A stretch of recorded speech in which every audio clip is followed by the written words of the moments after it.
Жол бұралаң, сезім тура, ой тура. Жол түскен соң болмас кейін қайтуға.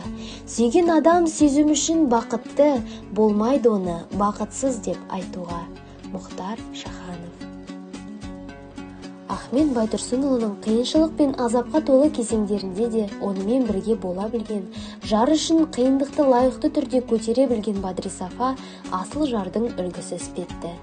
Сондай таза да асыл махаббат оқиғасы аңызға айналып әлі күнге дейін ауыздан ауызға тарап келеді. Олар бір-бірін жақсы толықтыратын еді. Бадри-Сафа бойындағы нәзіктік пен қайсарлықтың үйлесімін тапса, Ахметтің бойында батылдық пен жауапкершілік басым. Екеуіндегі ірі қасиет жанашырлығы еді. Олардың жанашырлығы талай адамды өлімнен арашалағаны туралы естеліктер де бар. Бадри-Сафаның шын есімі Александра Ивановна болатын. Оның әкесі Аманқарағай орманы шаруашылығында күзетші болып жұмыс істеген. Сол жердегі Әуликөл ауылында Ахмет Байтұрсынов жаңа мектепте сабақ берді. Ахмет болашақ жарының ата-анасының көл жағасында орналасқан үйінде тұрған.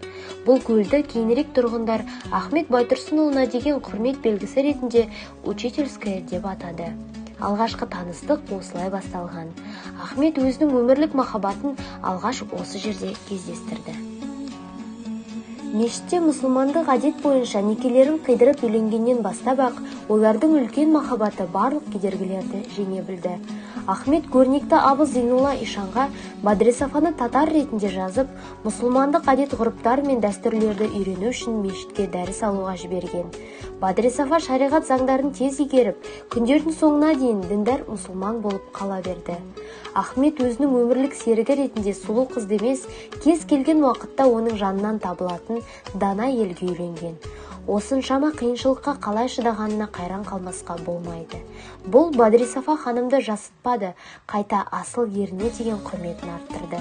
Олар бүгін үшін емес, болашақ қамы үшін қиындықтарға мойымады. Осындай қайсар әйеліне деген Ахмет Байтұрсынұлының көзқарасы да ерекше.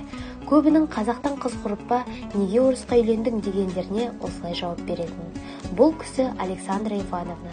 Құдайдың мен риза маған қиғанына, бір кәпірді мұсылман қып сауыптамасам, татымай ма он молда иманына. Аталған өлең жолдарын Құмкөл деген жерде айтқан болатын. Осы жолдардан ақ Ахмет Байтұрсынұлының парасаттылығын көреміз. Бадри-Сафа қазақтың салт дәстүрін жақсы білген, қарым-қатынаста ерекше мейірімділігімен, басқалардың қайғысына жанашырлығымен, шынайы адамгершілігі арқылы да жарының және барша халықтың сүйіспеншілігіне бөленген. Ахмет Байтұрсынұлы мен Бадри-Сафа есімдері халық арасында ұлы махаббат дастандарының бірі ретінде әрдайым есімізде қалады.